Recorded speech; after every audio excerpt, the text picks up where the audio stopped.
Well, I mean, water is obviously the center of beer. It's really what beer is. Yeah.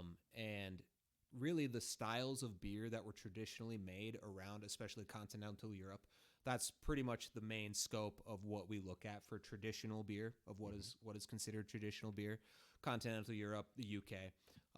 The different water chemistries in all of these different locations kind of determine what style of beer you would make, right? So in Dublin, Ireland, they had very basic water, very high pH water with a lot of calcium, a lot of carbonate, and they would try to make the UK style pale ales that they would make over in England, but they weren't able to do it.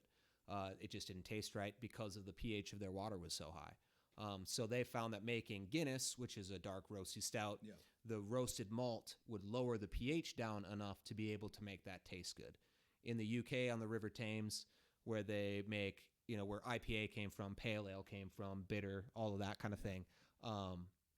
They have a very hard minerality to their water, a lot of sulfate, which allows for hops to come through really well. But if they were to try to make stout, it would not taste good. Right, And then in right. Germany, southern Germany, into the Czech region around Prague, Pilsen, they have very, very soft water. Yeah. We basically in Duluth have like the closest water you can to Pilsen, Czech Republic. Okay. Almost nothing, just a little bit of calcium, but not much. And that really allows you to make soft, delicate, light colored beers like Pilsner.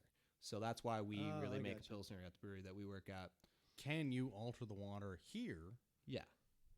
To produce those other things around the world? Yes. Could you make a Guinness style thing with the water we have here in Duluth, Minnesota? Absolutely. Because we start with such a low overall amount, we have a very soft water here.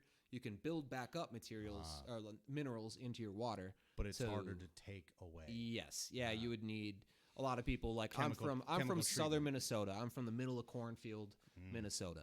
Super hard water. Lots of nitrates, lots of nasty stuff that you don't want in your water. They have to do reverse osmosis to make it usable brewing water. Well, see, truly, like there's not much you can make. You can make it, but it won't taste good.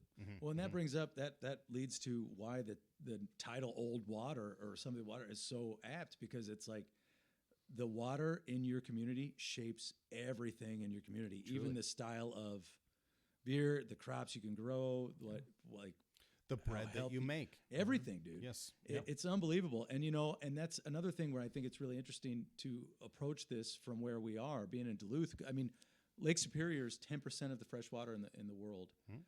And it's very easy to kind of take that for granted. Truly, yeah. And to go to these places where water is a little bit more scarce, and to see how special it is and how revered it is. And, they take these things that is ultimately life-giving, the most important thing arguably in your life, and yet you still find a way to, man, you can still party with it too, Sure. Yeah. That's huge. That really speaks to like what humanity is all about in the biggest sense of the way. Yeah. Yeah. Water kind of rules everything. It's honestly. awesome, Yeah, man. it is.